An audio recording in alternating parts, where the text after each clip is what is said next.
Hello students, स्वागत है आप सभी का मेरे यूट्यूब चैनल विज्ञान क्लासेस में।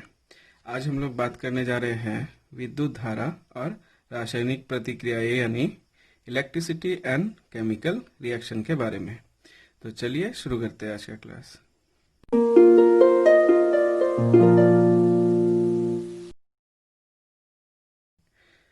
कुछ पदार्थों से विद्युत धारा प्रवाहित की जा सकती है और कुछ पदार्थों से नहीं की जा सकती है। इस आधार पर पदार्थों को दो वर्गों में विभक्त किया जा सकता है। जैसे आप लोग जानते ही हैं, हमारे आसपास पे जितने भी पदार्थ हम लोग देखते हैं उनमें से या तो कुछ से विद्युत धारा प्रवाह होते हैं और कुछ में से प्रवाह नहीं होते हैं। तो इस आधार पे हम लोग किसी भी पदार्थ को दो भागों में विभक्त कर सकते हैं। जैसे पहला जो है वो है विद्युत चालक यानी कंडक्टर्स ऑफ इलेक्ट्रिसिटी। तो विद्युत चालक यानी कंडक्टर्स ऑफ इलेक्ट्रिसिटी किसे बोलेंगे? वे सभी पदार्थ जिनसे होकर विद्युत धारा प्रवाहित होती है उन्हें हम लोग विद्युत चालक यानी कंडक्टर्स ऑफ इलेक्ट्रिसिटी बोलेंगे। इसके उदाहरण क्या हो सकते हैं? जैसे तांबा हो सकता है, पारा हो सकता है, चांदी हो सकता है ना। ये जो तांबा आप लोग इलेक्ट्रिकल वायर पे देखते हैं, है ना, इससे विद्युत धारा प्रवाहित होती है। तो ये सभी क्या है? विद्युत चालक, है ना। ओके, और दूसरा पार्ट क्या है? अब दूसरा जो भाग है वो है विद्युत अचालक यानी नॉन कंडक्टर्स ऑफ इलेक्ट्रिसिटी, और इन्हें इंसुलेटर्स भी बोलते हैं। तो ये क्या है? वे पदार्थ जिनसे होकर विद्युत धारा नहीं प्रवाहित हो सकती है उन्हें हम लोग विद्युत अचालक कहते हैं। जैसे लकड़ी, रबर, चीनी का घोल इत्यादि, ये सभी विद्युत का अचालक होते हैं। धातुई चालक या इलेक्ट्रॉनिक चालक यानी मेटेलिक कंडक्टर्स और इलेक्ट्रिक कंडक्टर्स, वे पदार्थ जिनसे होकर विद्युत धारा प्रवाहित होती है लेकिन उनमें कोई रासायनिक परिवर्तन नहीं होता, धातुई चालक कहलाते हैं। तो धातुई चालक के उदाहरण क्या होंगे? जैसे जो भी धातुएं हो गए, जैसे लोहा हो गया, मतलब आयरन, कॉपर, इस तरह से सिल्वर, ये सभी कुछ भी हो सकता है। और धातुई संकर कुछ एलॉयज भी होते हैं, जैसे ब्रास, ब्रोंज, ये हो गए। और एक चीज है क्या? ग्रेफाइट, है ना। तो ये जो जैसे पेंसिल का जो नीड है, ये भी क्या है? धातुई चालक है ना, इलेक्ट्रॉनिक चालक है। तो आप लोगों को इससे भी किसी भी इलेक्ट्रिकल चीजों को नहीं पकड़ना है, क्योंकि ये विद्युत धारा का कंडक्टर होता है। और एक बात मैं आप लोगों को बता दूं, ये जो ग्रेफाइट होते हैं ये एक्चुअली कार्बन से बना हुआ है, और कार्बन जो है ये नॉन मेटल्स है। तो ये ग्रेफाइट जो है ये नॉन मेटल्स हुआ, और ये विद्युत का सुचालक है ना। ओके, और एक बात, धातुई चालक में विद्युत धारा का चालक मतलब कैरियर्स इलेक्ट्रॉन होते हैं। ये आप लोगों को ध्यान रखना है कि धातुई चालक में विद्युत धारा का जो चालक होता है वो इलेक्ट्रॉन होते हैं। अब बात करते हैं हम लोग इलेक्ट्रोलाइट या इलेक्ट्रोलाइटिक चालक के बारे में, मतलब इलेक्ट्रोलाइट्स और इलेक्ट्रोलाइटिक कंडक्टर्स के बारे में। तो ये क्या होता है? यौगिकों का वह जलीय घोल या पिघली अवस्था जिनसे होकर विद्युत धारा प्रवाहित होती है और विद्युत प्रवाह के फलस्वरूप जिनमें रासायनिक विघटन यानी केमिकल डिकम्पोजिशन होते हैं, इलेक्ट्रोलाइट कहलाते हैं। जैसे अगर हम लोग बिल्कुल सिंपल भाषा में बात करें तो वे सभी पदार्थ जिनका जलीय घोल विद्युत धारा का सुचालक होता है उन्हें हम लोग इलेक्ट्रोलाइट्स बोलते हैं। ठीक, तो इनके उदाहरण क्या होंगे? जैसे अम्ल, जितने भी एसिड्स है ना, HCl, HNO3, H2SO4 आदि। इस तरह से जितने भी भस्म है, बेसेस लाइक NaOH, KOH आदि, ये सभी क्या है? बेस है। ये सभी इलेक्ट्रोलाइट है ना। उसी तरह से लवण हो गए, लवण मतलब जिसपे कैटायन और अनायन है, जैसे NaCl, KCl, कॉपर सल्फेट आदि, ये सभी क्या है? ये सभी इलेक्ट्रोलाइट्स है। और एक बात मैं बता दूं, जो पानी जो होता है, आप लोग देखेंगे कि अगर मान लीजिए कहीं पे पानी है अगर, और उस पे विद्युत धारा प्रवाह हो रहा होगा, अगर हम लोग हाथ से पकड़ेंगे तो हमें करंट लग जाएगा, है ना। तो हमें उससे दूर रहना है। अब एक बात बता दूं, तो ये जो पानी है ये पानी अगर प्योरेस्ट फॉर्म पे है, मतलब शुद्ध अगर पानी है, जिसे डिस्टिल वाटर बोलते हैं, तो ये जो डिस्टिल वाटर है ये विद्युत धारा का सुचालक नहीं होता है। मतलब अगर प्योर वाटर है तो उससे विद्युत धारा प्रवाह नहीं होगा और हमें करंट नहीं लगेगा। लेकिन वही अगर घर का पानी या फिर ऐसा ही कोई भी पानी अगर लेते हैं और उससे विद्युत धारा प्रवाह करवाते हैं तो उससे विद्युत धारा प्रवाह होगी। क्यों? क्योंकि उस पे आयंस होते हैं, बहुत सारे इलेक्ट्रोलाइट्स उस पे होते हैं, जिसके वजह से वो विद्युत धारा का सुचालक होता है।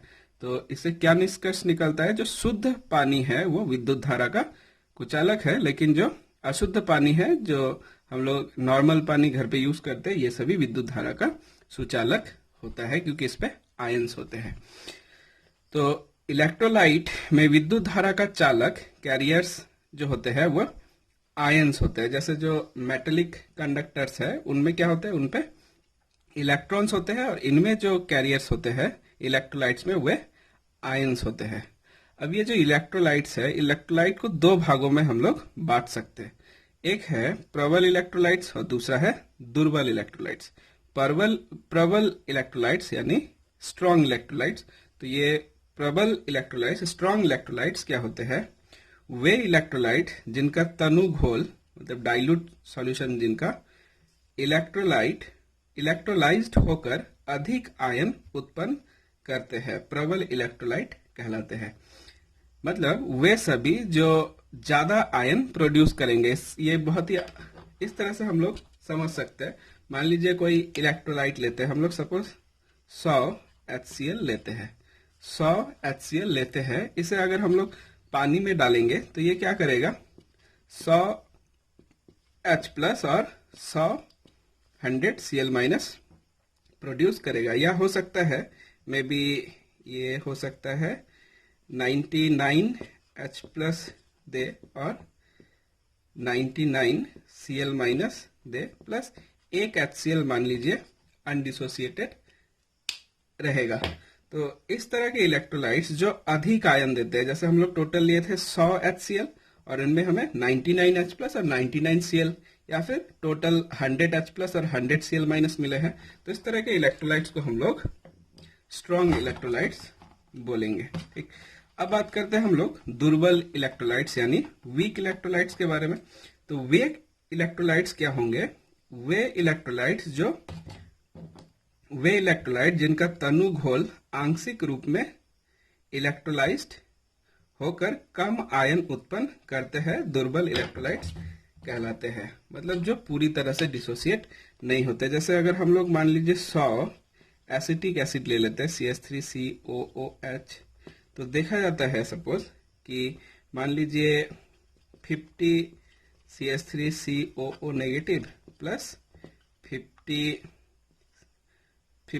H प्लस आयन और 50 CH3COOH हमें मिलता है। मतलब 100 आयन्स हम लोग 100 एसिटिक एसिड हम लोग लिए थे, जिनमें सिर्फ 50 एसिटिक एसिड ही ब्रेक डाउन हुए, मतलब टूट करके वो कैटायन और एनायन दिए, और बाकी 50 उसी तरह से अनडिसोसिएटेड रह गए। तो इस तरह के इलेक्ट्रोलाइट्स जो पूरी तरह से नहीं टूटते हैं, मतलब वे पूरी तरह से सारे आयंस में नहीं टूटते हैं, आंशिक रूप में टूटते हैं, उन्हें हम लोग दुर्बल इलेक्ट्रोलाइट्स बोलते हैं। तो इनमें क्या होगा? जितने भी वीक एसिड या वीक बेस है, मतलब दुर्बल अम्ल या दुर्बल क्षार जो है, वे सभी दुर्बल इलेक्ट्रोलाइट्स होते हैं। जैसे यहाँ पे carbonic acid H2CO3, ammonium hydroxide जो कि एक वीक बेस है, उसी तरह से एसिटिक एसिड, ये सभी क्या हो गए? दुर्बल इलेक्ट्रोलाइट्स।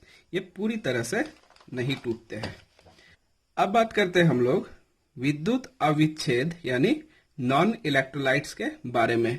तो नॉन इलेक्ट्रोलाइट्स क्या होंगे? वे यौगिक जो जलीय घोल अथवा पिघली हुई अवस्था में विद्युत अचालक होते हैं, विद्युत अविच्छेद यानी नॉन इलेक्ट्रोलाइट्स कहलाते हैं। मतलब अगर सिंपल सा भाषा में हम लोग बोले तो वे सभी पदार्थ जिनका जलीय घोल या जिनका पिघला हुआ अवस्था विद्युत धारा का अचालक होता है ना, मतलब जिनसे विद्युत धारा प्रवाह नहीं हो पाते, उन्हें हम लोग विद्युत अविच्छेद्य यानी नॉन इलेक्ट्रोलाइट्स कहते हैं। जैसे प्राय कुछ ऑर्गेनिक कंपाउंड्स जो है, कार्बनिक यौगिक, ये सभी विद्युत अविच्छेद्य होते हैं। उसी तरह से क्लोरोफॉर्म हो गया, चीनी हो गया, चीनी का अगर आप घोल लेंगे तो ये भी इलेक्ट्रोलाइज्ड नहीं होते हैं, विद्युत विच्छेद नहीं होते हैं, है ना। अब बात करते हैं हम लोग प्रबल इलेक्ट्रोलाइट्स और दुर्बल इलेक्ट्रोलाइट्स की जांच कैसे करेंगे। तो देखिए, जैसे कि मैंने पहले ही बताया कि प्रबल इलेक्ट्रोलाइट्स जो होते हैं वो पूरी तरह से डिसोसिएट हो जाते हैं। मतलब अगर हम लोग 100 HCl लिए हैं तो वो मान लीजिए 100 H+ और 100 Cl- प्रोड्यूस करेगा, है ना। पानी में अगर घोल देंगे तो हमें दोनों ही 100 कैटायन और 100 एनायन मिलेंगे।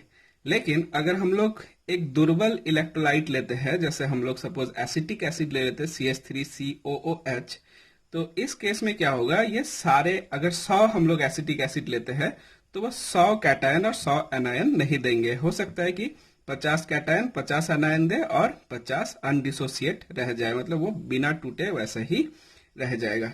तो इसका जांच हम लोग कैसे करेंगे। मान लीजिए ऐसा हम लोगों ने एक सेटअप लिए है, एक कंटेनर लिए है जिसपे इलेक्ट्रोड रखे हैं, एक एनोड है और एक कैथोड है, और इसको एक बैटरी से कनेक्ट कर दिया और इस पे एक बल्ब लगा हुआ है ना, और यहाँ पे एक स्विच है। तो अब हम लोग जैसे ये स्विच को ऑन करेंगे, मतलब इसको कनेक्ट करेंगे, सर्किट कंप्लीट करेंगे, तो देखिएगा क्या होगा। अगर ये स्ट्रॉन्ग इलेक्ट्रोलाइट है, अगर इलेक्ट्रोलाइट स्ट्रॉन्ग है तो क्या होगा, बल्ब तेज जलने लगेगा। ये जो बल्ब है वो तेज ग्लो करेगा, है ना। और इसी तरह से अगर ये इलेक्ट्रोलाइट जो यहाँ पे जो घोल लिए है वो अगर वीक होगा तो क्या होगा, ये जो बल्ब है वो डीम जलेगा, मतलब धीमा जलेगा, है ना। तो अगर अगर किसी इलेक्ट्रोलाइट को हम लोग लेते हैं और उससे अगर विद्युत धारा प्रवाह करते हैं और अगर बल्ब जो है उस पर कनेक्ट किया हुआ जो होता है वो अगर तेज जलता है, मतलब वो स्ट्रॉन्ग इलेक्ट्रोलाइट है। अगर वो डीप जलता है, धीमा जलता है, तो उसे हम लोग वीक इलेक्ट्रोलाइट बोल सकते हैं ना। तो ये एक तरह का टेस्ट हो गया, हम लोग बता सकते हैं कि वो जो इलेक्ट्रोलाइट है वो स्ट्रॉन्ग है या वीक है, प्रबल है या दुर्बल इलेक्ट्रोलाइट है। अब बात करते हैं हम लोग विद्युतोद यानी इलेक्ट्रोड्स के बारे में।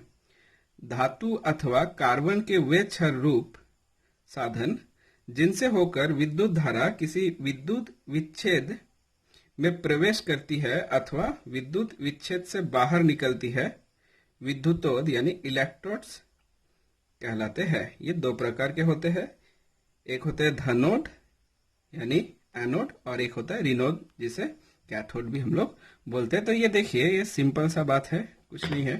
जैसे मान लीजिए आप कोई भी सेल लेंगे, कोई भी सेल लेते हैं हम लोग, बैटरी या कुछ भी, तो इस पे आप लोग देखेंगे कि ऐसा दो टर्मिनल्स होते हैं। एक पे आप देखेंगे कि पॉजिटिव होगा और एक पे नेगेटिव होगा।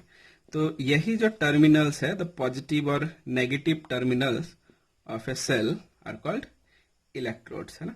तो ये जो सेल है इसका जो अलग अलग जो टर्मिनल्स है, एक पॉजिटिव है एक नेगेटिव है, जिसे हम लोग इलेक्ट्रोड्स बोलते हैं। ये हम लोग सबसे सिंपल भाषा में बोले, ठीक। तो क्या है ये, धातु अथवा कार्बन के वे क्षय रूप साधन जिनसे होकर विद्युत धारा किसी विद्युत विच्छेदन में प्रवेश करती है अथवा विद्युत विच्छेद से बाहर निकलती है, विद्युत इलेक्ट्रोड्स कहलाते हैं। ये दो प्रकार के होते हैं, एक होते हैं धनोद यानी एनोड, वह विद्युतोद इलेक्ट्रोड है जिससे होकर विद्युत धारा विद्युत विच्छेद में प्रवेश करती है, धनोद कहलाती है। तो ये जो पॉजिटिवली चार्ज जो इलेक्ट्रोड होते हैं, इनसे क्या होता है, इनसे विद्युत धारा जो इलेक्ट्रोलाइट्स होते हैं उनमें प्रवेश करती है। इसे हम लोग धनोद बोलते हैं, इस पे पॉजिटिव चार्ज होता है। धन मतलब पॉजिटिव, तो आप लोग याद रखिएगा, जो धनोद है उस पे पॉजिटिव चार्ज। ऋण मतलब नेगेटिव, जिसपे नेगेटिव चार्ज है वो ऋणोद कहलाते हैं यानी कैथोड। वे विद्युतोध जिनसे होकर विद्युत धारा विद्युत विच्छेद यानी इलेक्ट्रोलाइट से बाहर निकलती है ऋणोद यानी कैथोड कहलाते हैं।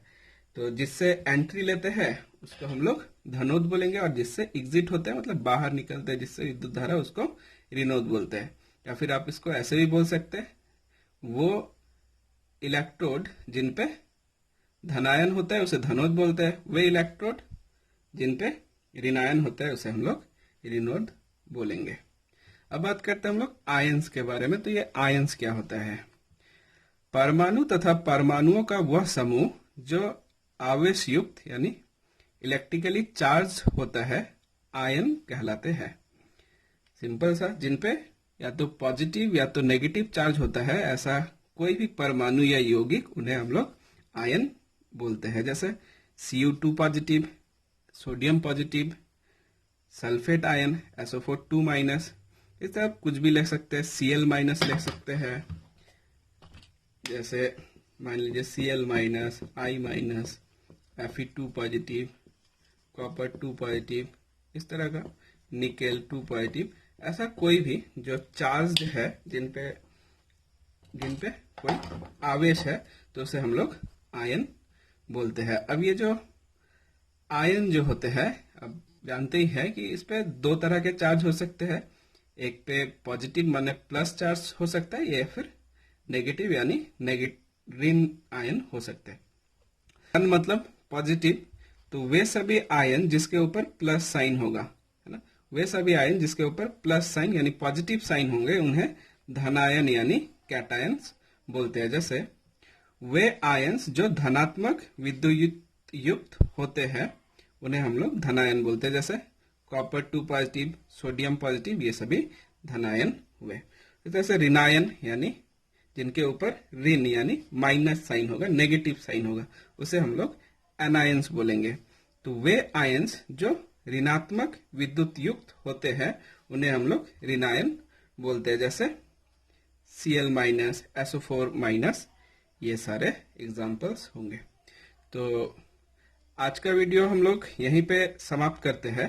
नेक्स्ट क्लास पे हम लोग इलेक्ट्रोलाइसिस के बारे में बात करेंगे। तो मिलते हैं हम लोग अपने नेक्स्ट वीडियो पे। तब तक के लिए बाय।